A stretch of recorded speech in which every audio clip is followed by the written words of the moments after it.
أشهد أن لا إله إلا الله.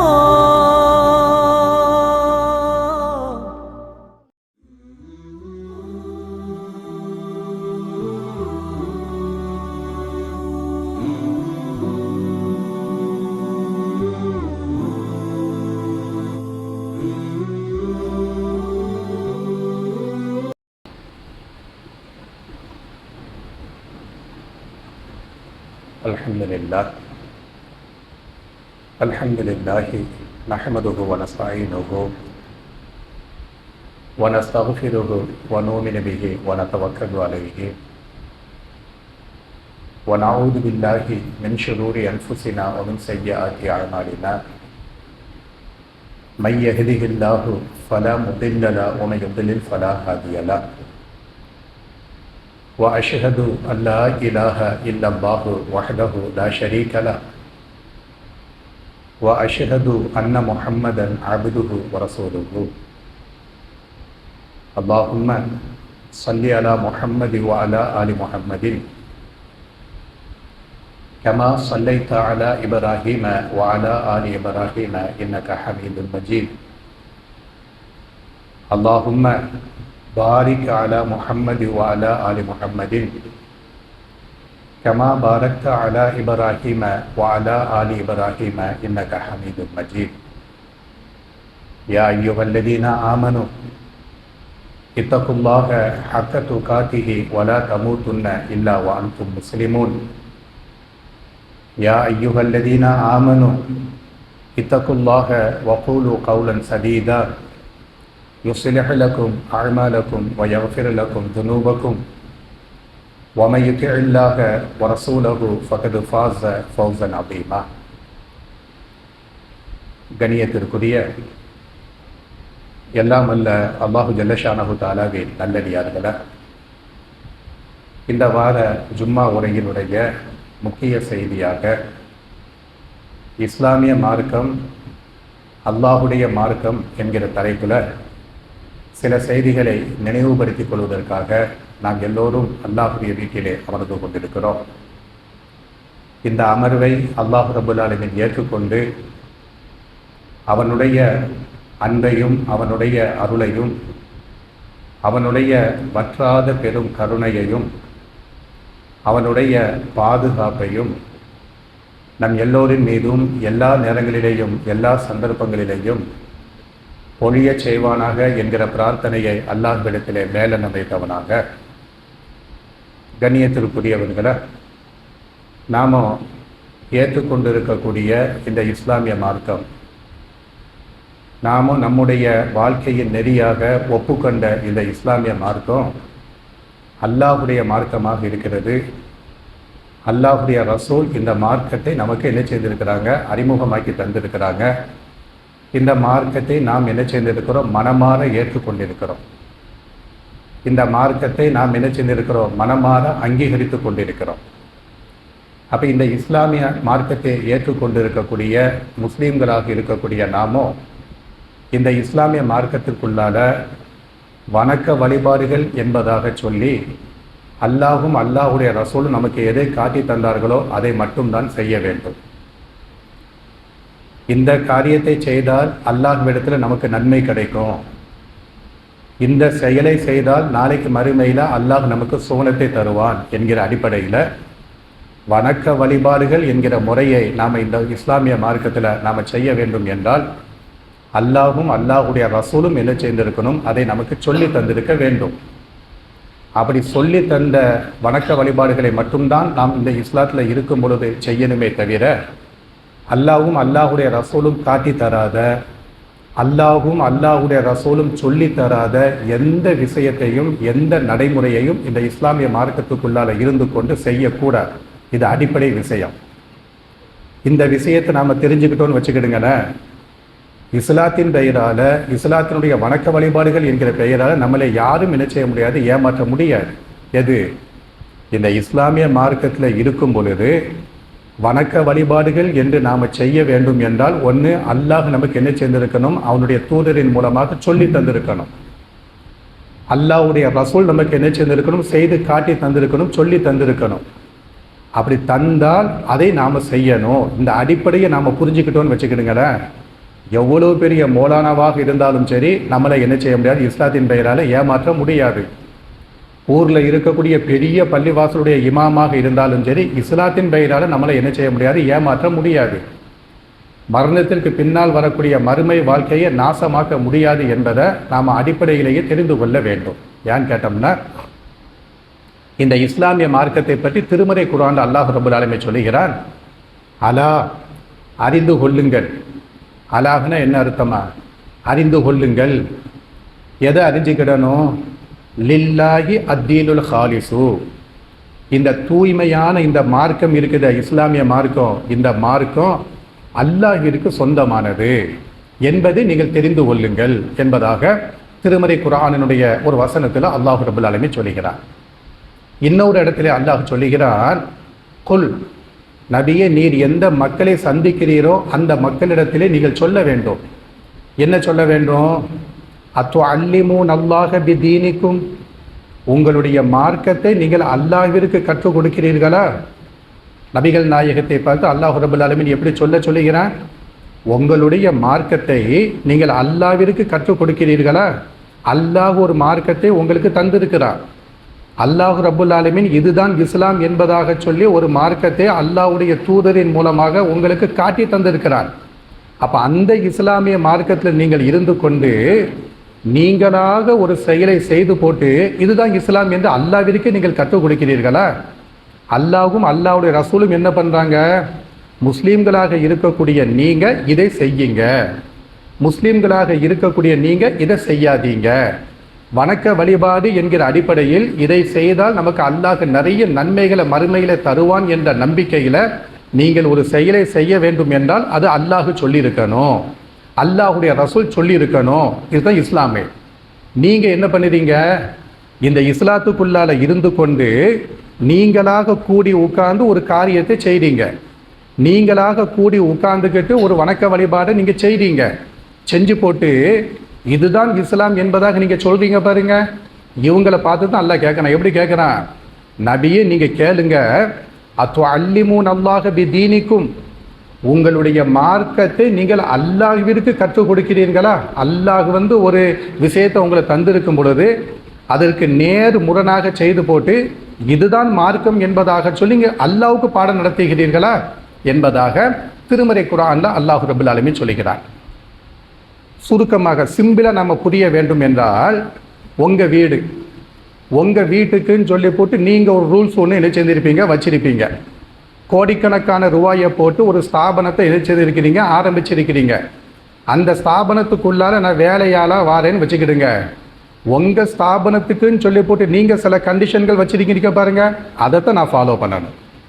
உங்கள் வீட்டுக்கு வரக்கூடிய நான் உங்கள் வீட்டுக்குன்னு சொல்லி போட்டு சில விஷயங்களை வச்சுருப்பீங்களே, அதைத்தான் நான் ஃபாலோ பண்ணணும். உங்கள் வீட்டுக்குள்ளார வந்திருக்கக்கூடிய நான் என் வீட்டு மாடலில் உங்கள் வீட்டில் நடக்க முடியுமா? என் வீட்டில் சட்டையை கழட்டி போட்டு நான் நடப்பேன். உங்கள் வீட்டுக்குள்ளார வந்ததுக்கு பின்னாடி சட்டையை கழட்டி போட்டு நான் நடக்க முடியும், பனி என்னோடு நடக்க முடியுமா? உங்கள் ஸ்தாபனத்தை வேலை பார்க்கக்கூடிய நீங்கள் சொல்கிறீங்க 8 மணிக்கு கடைக்கு வந்துடணும், 8:30 மணிக்கு 10 மணிக்கு கடைக்கு வந்துடணும்னு சொல்கிறீங்க. நான் 12 மணிக்கு வந்து போட்டு நான் அப்படி தான் வருவேன், இதுதான் என்னுடைய நடவடிக்கைன்னு சொன்னோம்னா ஏற்றுக்கிடுவீங்களா?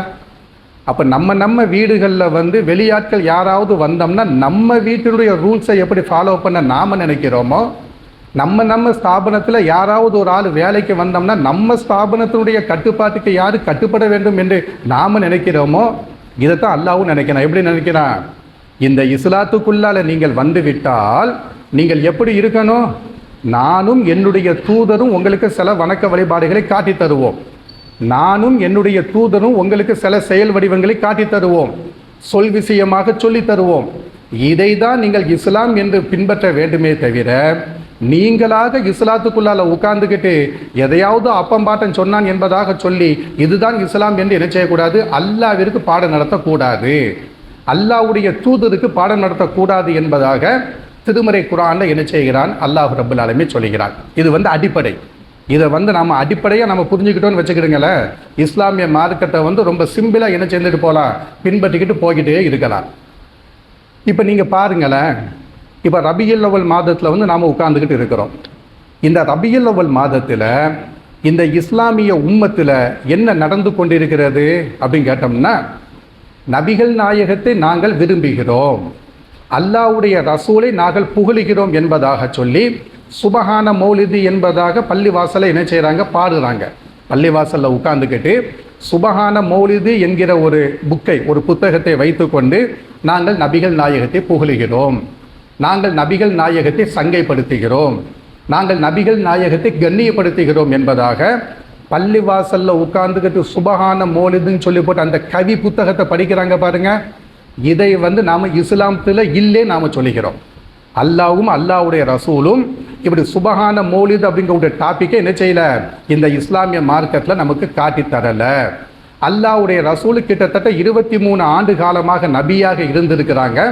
இந்த 23 ஆண்டு காலத்தில் ஏதாவது ஒரு ஆண்டில் சுபஹான மௌலித் இது இல்லை, இதே மாதிரி எதையுமே என்ன செய்யலை, அல்லாவுடைய ரசூல் நமக்கு காட்டித்தரலை, சொல்லித்தரலை. இது இஸ்லாத்தில் உள்ளது கிடையாது என்பதாக நாம் என்ன செய்கிறோம், சொல்லிக்கிறோம். சுபஹான மௌலிதை வந்து நாம் ஏன் இஸ்லாத்தில் உள்ளது இல்லைன்னு சொல்லிக்கிறோம்? சுபஹான மௌலிதை நாம் ஏன் ஏற்றுக்கொள்ள மாட்டேங்கிறோம்? சுபஹான மௌலிது வந்து இந்த கித்தாபை யாரெல்லாம் படிக்கிறார்களோ இவர்களுடைய மறுமை வாழ்க்கை நாசமாகிவிடும் என்று நாம் ஏன் சொல்லுகிறோம்? சுபஹான மௌலிதில் வந்து பித்தலாட்டம் இருக்கிறது, சுபஹான மௌலிதில் வந்து முன்னுக்கு பின் முரண் இருக்கிறது. சுபஹான மௌலிது அந்த புத்தகத்தில் வந்து அல்லாஹ்வின் மீது துணிந்து இட்டு கட்டுகிறார்கள். சுபஹான மௌலிதை வந்து நாம் ஏமா வெறுக்கிறோம்? அந்த சுபஹான மௌலிதை வந்து படிக்கக்கூடாது ஏன் நாம் சொல்கிறோம்? அந்த சுபஹான மௌலிதுங்கக்கூடிய அந்த கிதாபில் அல்லாஹ்வின் மீது துணிந்து இட்டு கட்டுகிறார்கள். அல்லாஹ்வின் மீது என்ன செய்கிறார்கள்? அல்லாஹ்வுடைய வீட்டில் உட்கார்ந்துக்கிட்டு, அல்லாஹ்வுடைய இல்லங்களில் உட்கார்ந்துக்கிட்டு அல்லாஹ்வின் மீதே என்ன செய்கிறார்கள்? துணிந்து இட்டு கட்டுகிறார்கள்.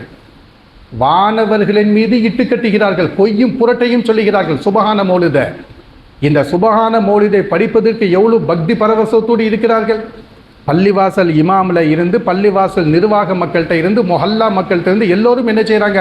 பள்ளிவாசலில் உட்கார்ந்துக்கிட்டு சுபஹான மௌலிதை படிக்கிறாங்க பாருங்க.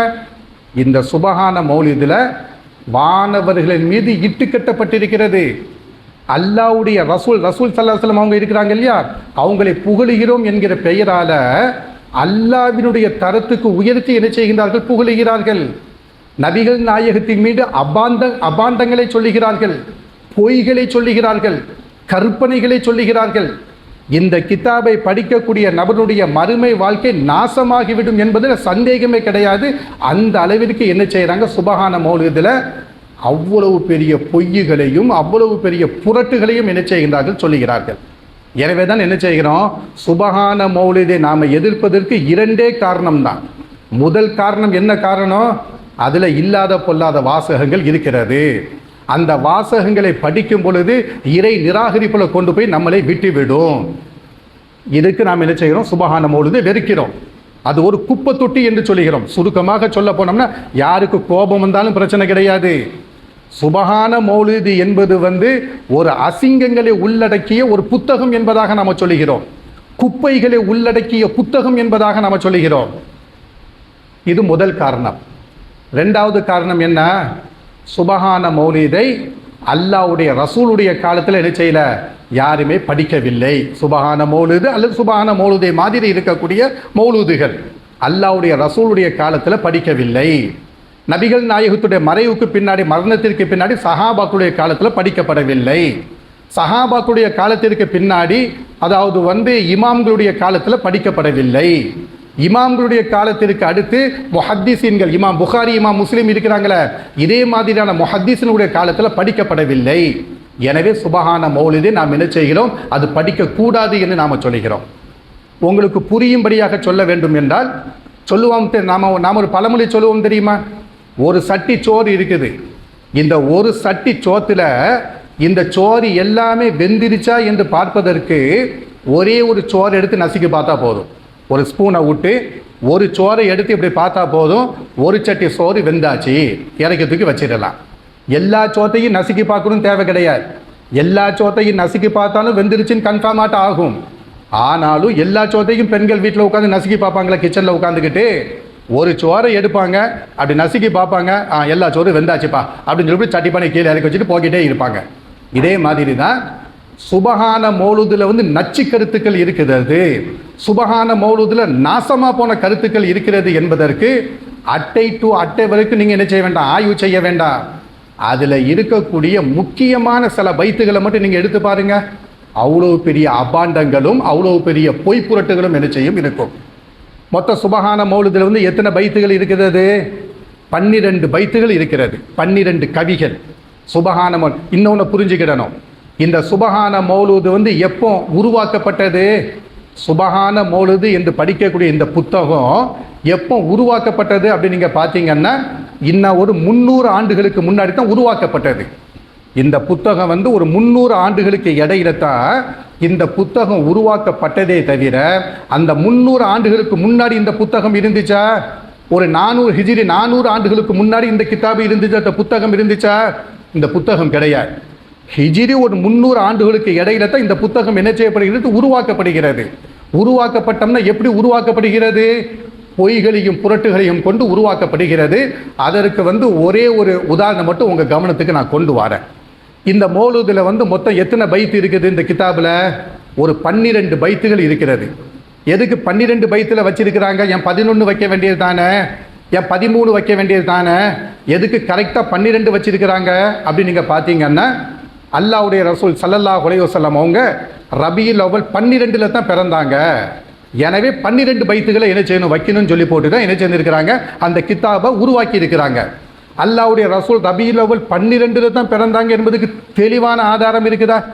அல்லாஹ்வுடைய ரசூல் ஸல்லல்லாஹு அலைஹி வஸல்லம் நீங்கள் எந்த இமாம்கிட்ட போய் கேட்டு பாருங்க, நம்ம பகுதியில் இருக்கக்கூடிய தலை சிறந்த இமாம்கள் சொல்லி போட்டு இருக்கிறாங்க பாருங்க, சாதாரண இமாம்கிட்ட போய் கேட்காதீங்க. ஊர் ஹத்தீபுன்னு சொல்லி போட்டு வச்சிருப்போம். அந்த முஹல்லாக்குள்ளால மரணம் விழுந்தாலும் அந்த இமாம் தான் போய் நிற்பார். அந்த முஹல்லாக்குள்ளால திருமணம் நடந்தாலும் அந்த இமாம் தான் போய் நிற்பார். அந்த முஹல்லாக்குள்ளால ஏதாவது ஒரு நபர் கடை திறந்தோம்னா அந்த இமாம் தான் போய் பாத்தியாவது நிற்பார். அந்த முஹல்லாக்குள்ளால மரணம் விழுந்துட்டோம்னா அந்த இமாம் தான் போய் ஜனாசா தொலை வைப்பார். அப்போ ஊர் ஹத்தீபுன்னு சொல்லி போட்டு தலை சிறந்த இமாமுன்னு சொல்லி போட்டு வச்சிருப்பாங்களே, அந்த இமாம்கிட்ட போய் நீங்கள் கேட்டு பாருங்க. அல்லாஹ்வுடைய ரசூல் ஸல்லல்லாஹு அலைஹி வஸல்லம் அவங்க ரபியுல் அவ்வல் 12ல் தான் பிறந்தார்கள் என்று எந்த கருத்து வேறுபாடும் இல்லாமல் இமாம்களுக்கு மத்தியில் வரலாற்று குறிப்புகளை எழுதக்கூடிய வரலாற்று ஆய்வாளர்கள், இஸ்லாமிய ஆய்வாளர்களுக்கு மத்தியில் எந்த கருத்து வேறுபாடும் இல்லாமல் எல்லோரும் ஏகோபித்த ஏற்றுக்கொள்ளப்பட்ட ஒத்த கருத்தாக ரபியுல் அவ்வல் 12ல் அல்லாஹ்வுடைய ரசூல் பிறந்தாங்க என்பதற்கு ஏதாவது ஆதாரம் இருக்குதா? ஒரு ஆதாரமும் கிடையாது, ஒரு ஆதாரமும் கிடையாது. ஏன்? அந்த காலகட்டத்தில் வந்து யார் பிறந்தாலும் சரி குறித்து வைக்கிறது கிடையாது. யார் பிறந்தாலும் சரி குறித்து வச்சிருப்பாங்களா? கசட்டில் பதிவு செஞ்சு வச்சிருப்பாங்க. நாம பிறந்ததுக்கே சர்டிஃபிகேட் கிடையாது. இந்த மஜ்லிஸில் இருக்கக்கூடிய மூத்த குடிமக்களாக இருக்கக்கூடிய நாம பிறந்ததுக்கு நம்ம பிள்ளைங்களுக்கு சர்டிஃபிகேட் இருக்குது. நம்ம பிள்ளைங்களுக்கு எங்கே பிறந்தான், எந்த டேட்டில் பிறந்தான், எந்த மாதத்தில் பிறந்தான்னு சொல்லி போட்டு நம்ம பிள்ளைங்களுக்கு ரெக்கார்டு இருக்குது. நம்ம அப்பம் பாட்டனுக்கு ரெக்கார்டு இருக்குதா? அட நமக்கு ரெக்கார்டு இருக்குதா? ஸ்கூல் டிசி நமக்கு இருக்கும், பர்த் சர்டிஃபிகேட் நம்மள்கிட்ட இருக்காது. அப்போ அல்லாஹ்வுடைய ரசூல் ஸல்லல்லாஹு அலைஹி வஸல்லம் பிறந்த அந்த காலகட்டத்தில் நபிகள் நாயகம் ஸல்லல்லாஹு அலைஹி வஸல்லம் அவர்கள் ரபியுல் அவ்வல் 12ல் தான் பிறந்தார்கள் என்பதற்கு எந்த ஆதாரமும் கிடையாது. ஆனால் ரபியுல் அவ்வல் 12ல் மரணமடைந்தார்கள் என்பதற்கு தெளிவான ஆதாரம் இருக்கிறது. ஏன்? அல்லாஹ்வுடைய ரசூலாக பார்க்கப்பட்டிருக்கிறார்கள். நபிகள் நாயகம் ஸல்லல்லாஹு அலைஹி வஸல்லம் அவங்க பிறக்கும் பொழுது நபியாக பிறக்கவில்லை. பிறக்கும் பொழுது நபியாக பிறந்திருந்தோம்னா ஊருக்காரங்க எல்லாம் குறித்து வச்சிருப்பாங்க. பிறந்த உடனே நபியாட்டு வந்திருக்கிறாருடா, நிறைய அற்புதங்களை செஞ்சு காமிக்கிறாங்க அப்படின்னு சொல்லி போட்டு ஊருக்காரங்க குறித்து வச்சிருப்பாங்க. அப்துல் முத்தலிபு குறித்து வச்சிருப்பாரு, அபூ தாலிபு குறித்து வச்சிருப்பாரு. யானை ஆண்டுகளை எப்படி குறித்து வச்சாங்களோ அதே மாதிரி குறித்து வச்சிருப்பாங்க. நபிகள் நாயகம் ஸல்லல்லாஹு அலைஹி வஸல்லம் பிறக்கும் பொழுது நபி கிடையாது, அது குழந்தை. மக்கமா நகரத்தில் 10 குழந்தைகள் பிறக்கிற மாதிரி இவங்களும் பிறந்திருக்கிறாங்க.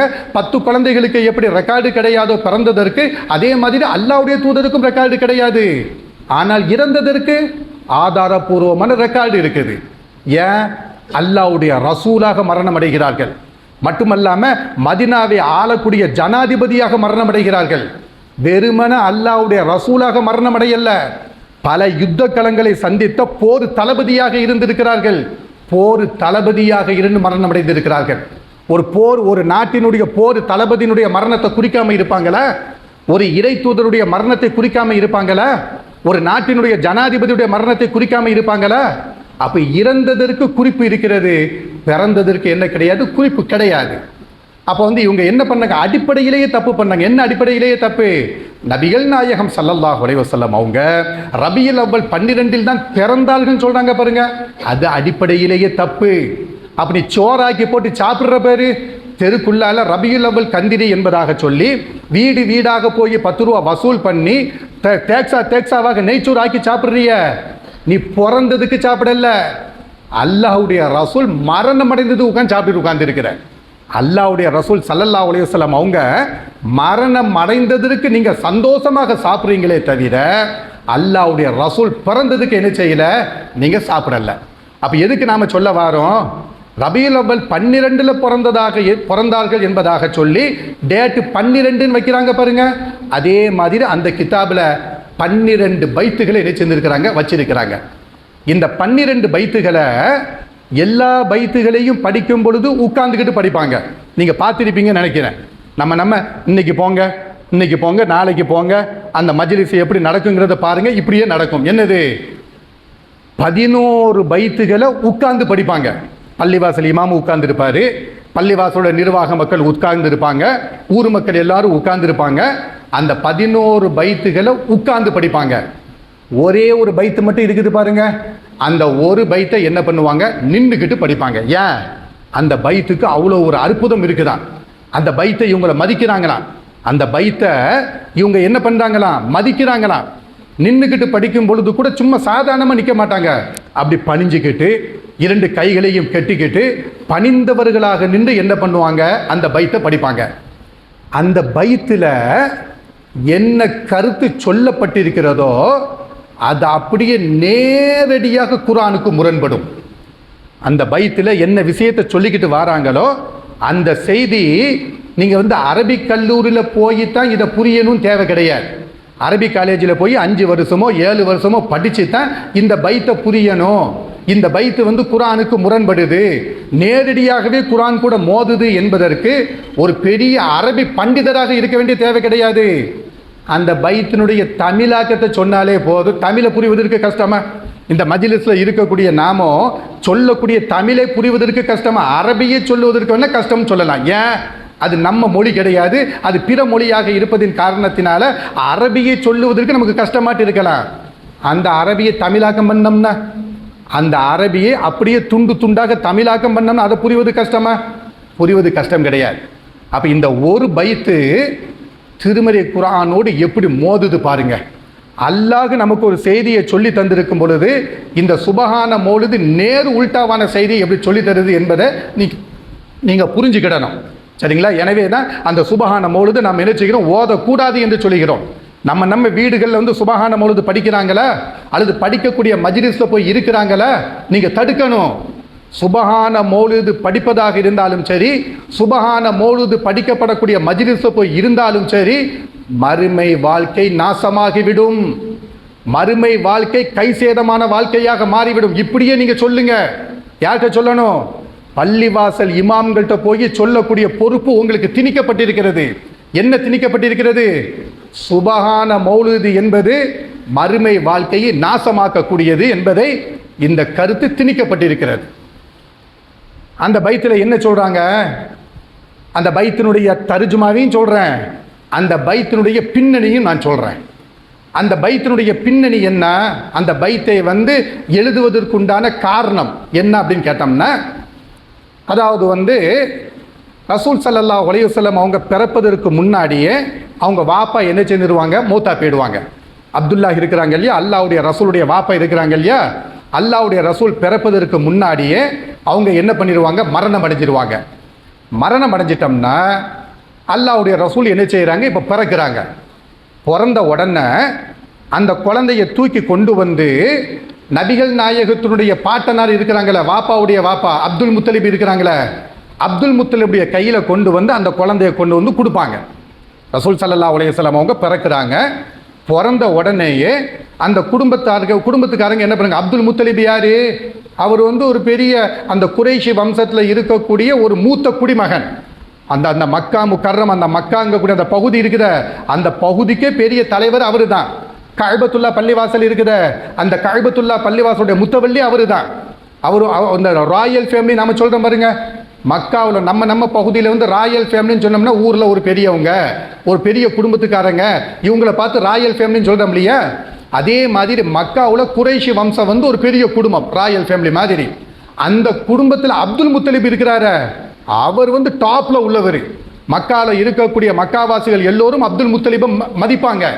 எனவே தான் கஅபத்துல்லாவுடைய பள்ளிவாசல் சாவியை யார்கிட்ட கொடுத்தாங்க? அப்துல் முத்தலிபு கையில் கொண்டு வந்து கொடுத்தாங்க. அப்போ வந்து குழந்தை பிறந்த உடனே அப்துல் முத்தலிபுடைய கையில் கொண்டு வந்து என்ன செய்கிறாங்க? நபிகள் நாயகம் குழந்தையாட்டு பிறந்திருக்காங்க, கொண்டு வந்து என்ன செய்வாங்க? கையில் கொடுப்பாங்க. அப்துல் முத்தலிப் என்ன பண்ணுவார்? அந்த குழந்தைய வாங்கின உடனே ஒரு பைத்தை படிப்பார். அல்ஹம்துலில்லாஹில்லதி அஅதானி ஹாதல் குலாம் அத்தய்யிபல் அர்தானி. நின்றுக்கிட்டு படிப்பாங்க. அல்ஹம்துலில்லாஹில்லதி அஅதானி ஹாதல் குலாம் அத்தய்யிபல் அர்தானி. என்ன அர்த்தம்? அல்ஹம்துலில்லாஹி, அல்லாஹ்விற்கே எல்லா புகழும் உண்டாகட்டும். யார் சொல்றா? அப்துல் முத்தலிப் சொல்றார். மக்காவாசிகள் வந்து அல்லாஹ்வை நம்பி இருந்தாங்க. மக்காவாசிகளுடைய கேரக்டர் என்ன அப்படின்னு கேட்டோம்னா, அல்லாஹ்வை நம்பி இருந்தார்கள். அதாவது வந்து இந்த லாத்து உஸாவை எதுக்கு வச்சிருந்தாங்க?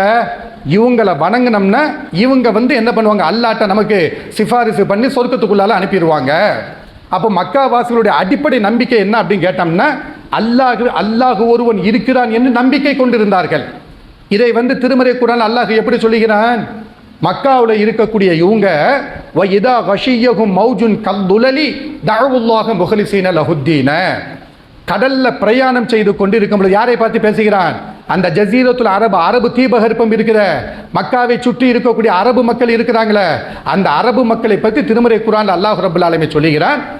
இவர்கள் கடல்ல பிரயாணம் செய்து கொண்டிருக்கும் பொழுது வஇதா கஷியஹும் மௌஜுன், கடல்ல வந்து கடுமையான காற்று அடித்து அலைகள் கடுமையாக வந்து கடல் கொந்தளிக்க ஆரம்பித்து விட்டால், கடல்ல பிரயாணம் பண்ணிக்கிட்டு இருக்கிறாங்க, பிரயாணம் பண்ணி கொண்டு இருக்கும்போது நடுக்கடல்ல போய்கிட்டு இருக்கும் பொழுது கடல் கொந்தளிக்க ஆரம்பித்து விட்டால் மக்காவாசிகள் என்ன பண்ணுவாங்க?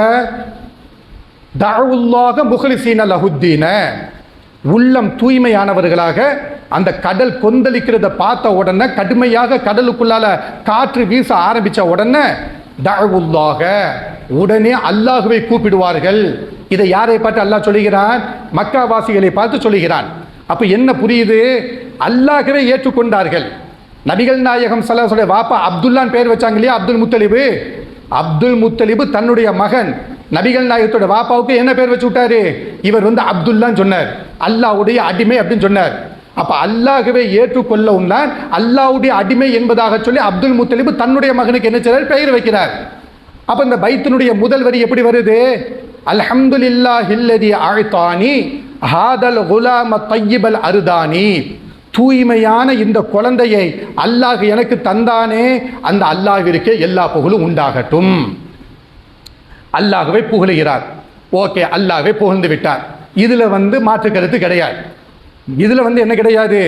நல்ல வரிதான், நல்ல அழகான வரியத்தை என்ன செஞ்சிருக்கிறாரு? அப்துல் முத்தலிபு சொல்லி இருக்கிறார். குழந்தை கிடைத்ததற்கு அல்லாஹ்விற்கு நாம சொல்றோமா இல்லையா? நம்ம வந்து ஒரு வியாபாரத்தை ஆரம்பிக்கிறோம், அந்த வியாபாரத்தில் வந்து அபரிவிதமான லாபம் கிடைக்கிது. கடையை இழுத்து மூடும் பொழுது அல்ஹம்துலில்லாஹ், வீட்டுக்குள்ளால வாரோம் அல்ஹம்துலில்லாஹ், அவன் வந்து எனக்கு ஒரு வீட்டை கொடுத்தானே என்பதாக சொல்லி நாம அல்லாஹ்வை புகழ்றோம் இல்லையா? அதே மாதிரி தான் அப்துல் முத்தலிபு புகழ்றாரு. எப்படி புகழ்றாரு? எனக்கு ஒரு குழந்தையை அல்லாஹ் தந்திருக்கிறான், அல்லாஹ்விற்கே எல்லா புகழும் சொல்லியாச்சா? அந்த மௌலூதுல அடுத்து என்ன சொல்றாரு பாருங்க. இதை சொன்னோம்னா குர்ஆனிற்கு முரண்படுது, அல்லாஹ்விற்கு முரணாக சொல்லுகிறார்கள் என்பதை உங்களுக்கு வந்து உள்ளங்கை நெல்லிக்கனி மாதிரி தெரியும். இந்த பைத்தை படித்ததற்கு பிறகு அடுத்து என்ன சொல்றாரு?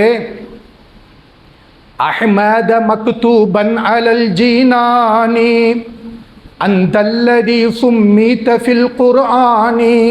இப்படியே படிக்கிறார். எந்த இமாமும் மறுக்க முடியாது. சுபஹான மௌலூதுல இப்படி ஒரு பைத்து ஒன்று இருக்குது, இந்த பைத்தில் இப்படி ஒரு வரி வருகிறது, இந்த வரிக்கு இந்த அர்த்தம் தான் என்று எந்த இமாமும் மறுக்க முடியாது. எப்படி சொல்றார் அப்துல் முத்தலிபு? அப்துல் முத்தலிபு யாரு? இறை நிராகரிப்பாளர். அதை புரிஞ்சுக்கிடணும். அப்துல் முத்தலிபு யாரு? அல்லாஹ்விற்கு இணை வைக்கக்கூடியவர், லாத்தை வணங்கியவர், உஸ்ஸாவை வணங்கியவர், மனாத்தை வணங்கியவர். லாத்து உஸ்ஸா மனாத்தை வணங்கினால் இவங்க எல்லாரும் அல்லாஹ்விடத்தில் நமக்கு சிபாரிசு செய்வாங்க, நாம சொர்க்கத்துள்ளால போய்விடலாம் என்பதாக சொல்லி இணை கற்பாளராக அப்துல் முத்தலிபு இருக்கிறார். அந்த அப்துல் முத்தலிபு கையில குழந்தைய வச்சுக்கிட்டு சொல்றாரு, அஹ்மத மக்தூபன் அலல் ஜீனானி, சொர்க்கத்தை நான் பார்த்தேன், அந்த சொர்க்கத்தினுடைய வாசலில் அஹ்மது என்று எழுதப்பட்டிருந்தது. யார் சொல்ற? அல்லாஹ்வுடைய ரசூல் இப்பதான் பிறந்திருக்கிறாங்க. அந்த குழந்தைய கையில வச்சுக்கிட்டு அப்துல் முத்தலிபு பாடுறாரு. எப்படி பாடுறாரு? இவர் சொர்க்கத்தை போய் பார்த்தாரா? அப்துல் முத்தலிபு சொர்க்கத்தை போய் பார்க்கிறாரு. சொர்க்கத்துடைய வாசல்ல என்ன எழுதப்பட்டிருக்கிறது? அஹ்மது என்று எழுதப்பட்டிருக்கிறது.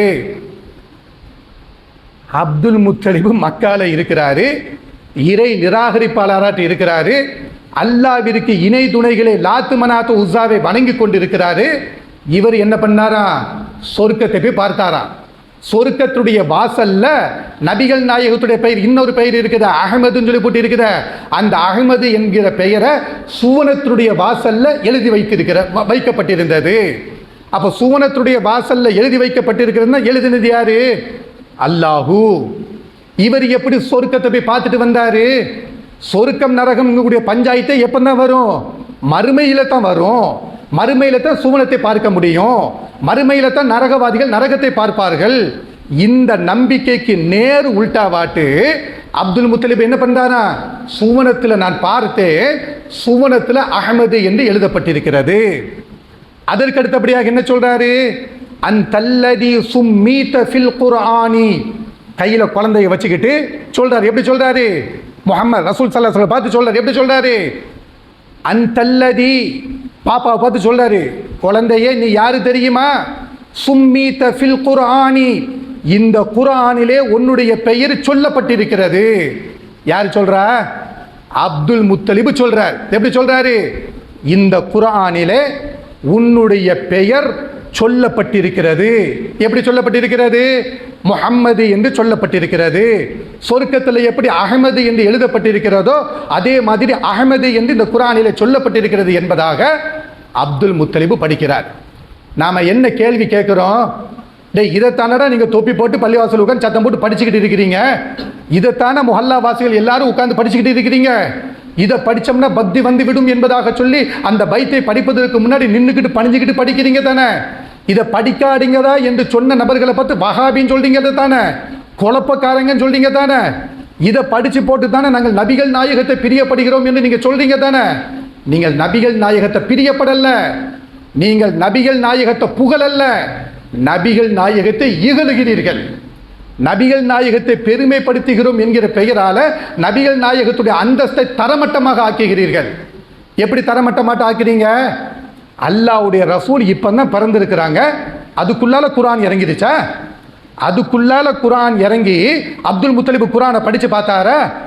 நபிகள் நாயகம் குழந்தையாக இருக்கும் பொழுது இந்த குர்ஆன் மக்கால இருந்துச்சா? யாருடைய கையிலாவது இருந்துச்சா? அட, அல்லாஹ்வுடைய ரசூல் இப்பதான் பிறந்திருக்கிறாங்க, அவர் நபியாக பிறந்திருக்கிறார் என்பது கூட யாருக்குமே தெரியாது. மக்காவினுடைய தெருல, மக்கா என்கிற அந்த ஊரில் 10 குழந்தையோடு 11 குழந்தையாக இவங்க பிறந்திருக்கிறாங்க. இவர் நபி என்று தீர்மானிக்க முடியுமா? அட, 40வது வயதில் தான் அல்லாஹ்வுடைய தூதரை, அல்லாஹ் ரப்புல் ஆலமீன் அந்த முதல் வசனம் இருக்குத, இக்ரா பிஸ்மி ரப்பிக்கல்லதி ஹலக் என்று சொல்லப்படக்கூடிய அந்த முதல் வசனம் இருக்குத, அந்த முதல் வசனம் இறங்கியதற்கு பின்னாடி தான் அல்லாஹ்வுடைய ரசூலே தன்னை நபியாக உணர்கிறார்கள். அதுவும் எப்போ உணர்கிறார்கள்? முதல் வசனம் ஹிரா என்ற மலை குகையில இறங்குது.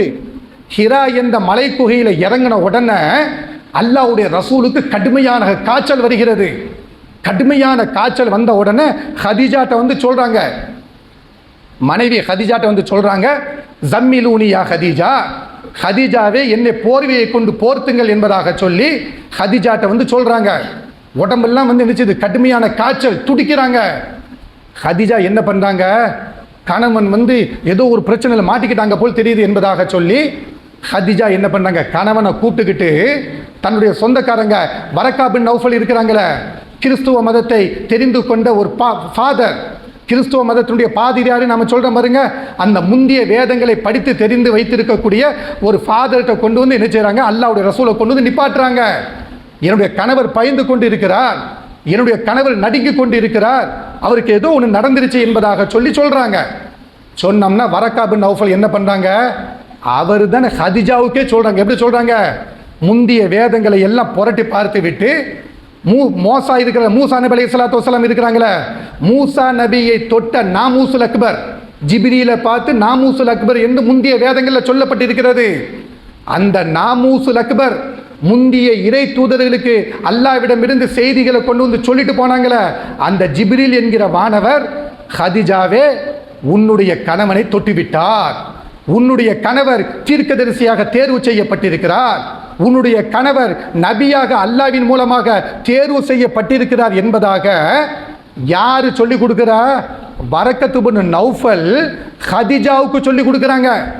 ஹதிஜா ரலியல்லாஹு தஆலா உங்களுக்கு சொல்லிக் கொடுத்ததற்கு பிறகு, அல்லாஹ்வுடைய ரசூலுக்கு சொல்லிக் கொடுத்ததற்கு பிறகு தான் அப்பமே அல்லாஹ்வுடைய ரசூல் விளங்குறாங்க, நாம நபியாக தேர்வு செய்யப்பட்டிருக்கிறோம், நாம ரசூலாக தேர்வு செய்யப்பட்டிருக்கிறோம், நமக்கு அல்லாஹ்விடமிருந்து வேத வெளிப்பாடுகள் வந்து கொண்டிருக்கிறது என்பதாக பரக்கா பின் நௌஃபல் சொல்லி தான் அல்லாஹ்வுடைய ரசூலே புரிகிறாங்க. ஆனா இவன் என்ன பண்றான், சுபஹான மௌலிதுல குழந்தையாக இருக்கும் பொழுதே சொல்றாங்க, குர்ஆனிலே உங்களுடைய பெயர் சொல்லப்பட்டிருக்கிறது என்பதாக அப்துல் முத்தலிபு நபிகள் நாயகத்தை பார்த்து சொல்றாங்க. குர்ஆனுக்கு அப்படியே முரண்படுதா இல்லையா? அல்லாஹ்வின் மீது இட்டு கட்டுறாங்களா இல்லையா? சூனத்தின் மீது எழுதப்படாத ஒரு வாசகத்தை எழுதப்பட்டது என்று அப்துல் முத்தலிபு சொல்றாரா இல்லையா? இதை உட்கார்ந்து பள்ளி வாசல உட்கார்ந்து படிக்கிறாங்க பாருங்க. இது குர்ஆனுக்கு முரணானது என்பதாகத்தான் நாம் என்ன செய்கிறோம், சுபஹான மௌலிது என்ன செய்கிறோம், வெறுக்கிறோம். அது மட்டுமல்ல, இப்படி நிறைய தப்புகளை என்ன செய்யலாம், சுபஹான மௌலிதுல இருந்து ஒவ்வொரு வரிக்கு வரி, பேஜுக்கு பேஜ் என்ன செய்யலாம், எடுத்து காண்பிக்கலாம். பேஜுக்கு முதல் மனிதன் ஆதம் நபி அலைஹிஸ்ஸலாத்து வஸலாம், ஆதம் நபி அலைஹிஸ்ஸலாத்து வஸலாம் அவங்க மீது இட்டு கட்டுகிறார்கள். ஆதம் நபியின் மீது துணிந்து என்ன செய்கிறாங்க, போய் பித்தலாட்டத்தை படிக்கிறார்கள். மட்டுமல்லாம இந்த சுபஹான மௌலிதை படிக்கக்கூடாது நான் சொல்லுகிறோம். சுபஹான மௌலிது படிக்கிறாங்களே, அதுக்கடுத்து ரபியுல் அவ்வல் 12ல் மீலாது விழான்னு சொல்லி போட்டு ஒன்று கொண்டாடுவாங்க. அந்த மீலாது விழா கொண்டாடுவதில் சுபஹானல்லாஹ் இந்த உம்மத்து செலவழிக்கக்கூடிய பைசா இருக்குது பாருங்க. இந்த மீலாது விழா கொண்டாடுவதற்காக வேண்டி ஒவ்வொரு இஸ்லாமிய முஹல்லாக்கள்லையும் இந்த உம்மத்து செலவழிக்கக்கூடிய பணம் இருக்குது பாருங்க. அந்த பணத்தை 2 நோயாளிகளுக்கு கொடுத்துட்டு போயிருக்கலாம், அந்த பணத்தை 2 ஏழை குமர்களுக்கு கொடுத்துட்டு போயிருக்கலாம். அந்த ஏழை குமர்கள் திருமண வாழ்க்கையில் அவங்க திருமணம் முடிச்சு வாழ்க்கையில் சந்தோஷமாட்டி இருப்பாங்க. 2 நோயாளிகளுக்கு மருத்துவ செலவு கொடுத்துட்டு போயிருக்கலாம், அந்த நோயாளிகள் சந்தோஷமாட்டி இருப்பாங்க. ஆனால் இவன் என்ன பண்றான், மீலாது விழா என்பதாக சொல்லி அதை ஒரு கொண்டாட்டமாக கொண்டாடுகிறார்கள். அல்லாஹ்வுடைய ரசூல் தனக்கு மீலாது விழா கொண்டாடினாங்களா? அல்லாஹ்வுடைய ரசூல் நபியாக தேர்வு செய்யப்பட்டு 23 ஆண்டு காலம் என்ன செஞ்சிருக்கிறாங்க, இந்த பூமியில இருந்திருக்கிறாங்க. நான் ரபியுல் அவ்வல் திங்கக்கிழமையில பிறந்திருக்கிறேன், எனவே நானே எனக்கு நான் மீலாது விழா கொண்டாடுகிறேன். அல்லாஹ்வுடைய ரசூல் கொண்டாடினாங்களா? கிடையாது. அல்லாஹ்வுடைய ரசூல் மரணம் அடைகிறாங்க. சஹாபா பெருமக்கள் யாரு, நன்மை என்று தெரிந்து விட்டால் அந்த நன்மையை உடனடியாக செய்வார்கள். நன்மைகளை செய்வதற்கு சஹாபா பெருமக்கள் தயங்க மாட்டார்கள். நன்மைகளை செய்வதிலே சஹாபா பெருமக்கள் நாம அசால்ட்டாக இருப்போம். ஒரு நன்மையை செய்வதற்கு இது சின்ன நன்மை தானே, பெரிய நன்மை வந்தால் நான் செய்வேன் என்பதாக சொல்லி நன்மைகளை செய்வதற்கு நம்மள்கிட்ட போட்டி போட மாட்டோம், நாம அசால்ட்டாக இருப்போம். சஹாபா பெருமக்கள் அப்படி கிடையாது. நன்மை என்று தெரிந்து விட்டால் போட்டி போட்டு செய்வார்கள். அந்த நன்மையை செய்வதற்கு நான் முந்துவேன் நீ முந்துவேன் என்பதாக சொல்லி போட்டி போடுவார்கள். அட மீலாது விழா கொண்டாடுவதில் நன்மை என்று இருந்திருந்தால் சஹாபா பெருமக்கள் கொண்டாடாமல் இருந்திருப்பார்களா? அல்லாஹ்வுடைய ரசூலை நேரடியாக பார்த்தவர்கள், அல்லாஹ்வுடைய ரசூலுடைய கஷ்ட நஷ்டங்களில் பங்கெடுத்தவர்கள், அல்லாஹ்வுடைய ரசூலுக்காக வேண்டி உயிரையும் கொடுக்க தயாரானவர்கள், அல்லாஹ்வுடைய ரசூலுக்காக வேண்டி யுத்தகலத்தில் போய் நின்றவர்கள். அந்த சஹாபா பெருமக்கள் மீலாது விழாவை கொண்டாடாமல் இருந்திருப்பார்களா? எந்த சஹாபியும் கொண்டாடவில்லை, எந்த சஹாபியும் கொண்டாடவில்லை. நபிகள் நாயகம் ஸல்லல்லாஹு அலைஹி வஸல்லம் சொல்றாங்க, அலைக்கும் பி சுன்னதி, நீங்கள் என்னுடைய நடைமுறையை கட்டாயமாக பற்றி பிடித்துக் கொள்ளுங்கள். வசுன்னத் அல் குலஃபாய் ராஷிதீன் அல் மஹ்தியீன, நேர்வழி பெற்ற சஹாபா பெருமக்கள் இருக்கிறாங்க, குலஃபாய் ராஷிதீன்கள், அபூபக்கர், உமர், உஸ்மான், அலி ரலியல்லாஹு தஆலா அன்ஹும், இந்த சஹாபா பெருமக்கள் இருக்கிறாங்களே, இதற்கு பின்னாடி இருக்கக்கூடிய அஷரத்துல் முபஷ்ஷராக்கள், சுவனத்தை கொண்டு சுப செய்தி சொல்லப்பட்ட 10 சஹாபா பெருமக்கள், கடைகோடி சஹாபா பெருமக்கள் இருக்கிறாங்களே, எந்த நபி தோழரும் மீலாது விழாவை கொண்டாடியது கிடையாது, சுபஹான மௌலிது ஓதியது கிடையாது, பள்ளிவாசல் உட்கார்ந்து கூட்டம் போட்டது கிடையாது. சஹாபாக்களுடைய காலம் முடிகிறது. சஹாபாக்களுடைய காலம் முடிஞ்ச உடனே முதல் இமாமாக யார் வராங்க? ஹனஃபி மதுஹபை சார்ந்த அபூ ஹனீஃபா ரஹிமஹுல்லாஹு தஆலா. அபூ ஹனீஃபா ரஹிமஹுல்லாஹு தஆலா துர்ருல் முஹ்தாருன்னு கிதாப் வச்சிருக்கிறாங்க, ரத்துல் முஹ்தாருன்னு கிதாப் வச்சிருக்கிறாங்க. எல்லா அரபிக் கல்லூரியிலையும் ஹனஃபி மதுஹபுடைய கிதாபுகள் பாடம் நடத்தப்படுகிறது. அபூ ஹனீஃபா ரஹிமஹுல்லாஹு தஆலா எங்கேயாவது மௌலூது ஓதுனாங்களா? அபூ ஹனீஃபா ரஹிமஹுல்லாஹு தஆலா எப்பமாவது மீலாது விழா பள்ளிவாசல கொண்டாடினாங்களா? தெருவில் உட்கார்ந்து மீலாது விழா கொண்டாடினாங்களா? கிடையாது. அபூ ஹனீஃபா ரஹிமஹுல்லாஹு தஆலாக்கு அடுத்து மாலிக் ரஹிமஹுல்லாஹு தஆலா கொண்டாடினாங்களா? கிடையாது. இமாம் ஷாஃபி ரஹிமஹுல்லாஹு தஆலா, ஷாஃபி மதுஹப் தானே பின்பற்றுகிறீர்கள். நம்ம பகுதியில் தமிழ்நாட்டில் பெரும்பாலான பகுதிகளில் ஷாஃபி மதுஹபை பின்பற்றுகிறீங்களா? எல்லா பள்ளிவாசல ஷாஃபி பள்ளி போர்டு போட்டு இருக்கிறீங்களா? அந்த ஷாஃபி இமாம் எங்கேயாவது மீலாது விழா கொண்டாடினாங்களா? இல்ல. அஹ்மது பின் ஹம்பல் ரஹிமஹுல்லாஹு தஆலா மீலாது விழா கொண்டாடினாங்களா? அட, இமாம்களும் கொண்டாடவில்லை, சஹாபாக்களும் கொண்டாடவில்லை. இமாம் புகாரி கொண்டாடினாங்களா? இமாம் முஸ்லிம் கொண்டாடினாங்களா? இமாம் திர்மிதி கொண்டாடினாங்களா? யாருமே கொண்டாடவில்லை. அப்ப இது யாரு கொண்டாடினா? சஹாபாக்களும் கொண்டாடல, இமாம்களும் கொண்டாடல, முஹத்திஸீன்களும் கொண்டாடல, யாருமே கொண்டாடவில்லை என்றால் இதை கொண்டாடியது யாரு? யூத கலாச்சாரம். யூதர்கள் காட்டி கொடுத்தார்கள். அல்லாஹ்வுடைய ரசூல் ஸல்லல்லாஹு அலைஹி வஸல்லம் மதீனால இருக்கும் பொழுது கிறிஸ்துவர்கள் என்ன செஞ்சாங்க? இயேசுநாதருக்கு கொண்டாடினார்கள். கிறிஸ்துவர்கள் என்ன பண்ணாங்க? இயேசுநாதர்களை புகழ்ந்து பாடினார்கள். அல்லாஹ்வுடைய ரசூல் மதீனால இருக்கும் பொழுது அட, யாருமே செய்யாத ஒன்றை இவர்கள் செய்து கொண்டு இதுக்கு ஒரு போலி தத்துவம். என்ன தத்துவம்? நாங்க தான் சுன்னத்துல் ஜமாஅத், இந்த சுன்னத்துல் ஜமாஅத்துடைய கொள்கையை நாங்க தான் தாங்கி பிடிக்கிறோம். குப்பை. சுன்னத்துல் ஜமாஅத்து சொல்லி போட்டு சுபஹான மௌலிதை தாங்கி பிடிச்சி நடக்கிறீங்க பாருங்க, ஒரு குப்பை தொட்டியை தூக்கி தாங்கி பிடிச்சி நடக்கிறீங்க. அவ்வளவு குப்பைகள் அந்த கிதாபில் இருக்கிறது. எதுல? சுபஹான மௌலிதுல. அப்ப இந்த சமுதாயம் தெரிந்து கொள்ள வேண்டும், சுபஹான மௌலிது என்பது நம்முடைய மறுமை வாழ்க்கையை நாசமாக்கிவிடும். மீலாது விழா எடுப்பது என்பது நம்முடைய மறுமை வாழ்க்கையை நாசமாக்கிவிடும். அதில் இருந்து இந்த உம்மத்து என்ன செய்ய வேண்டும்? தவிர்ந்து இருக்க வேண்டும் என்கிற ஒரு செய்தி உங்களுடைய கவனத்திற்கு நாம கொண்டு வருகிறோம்.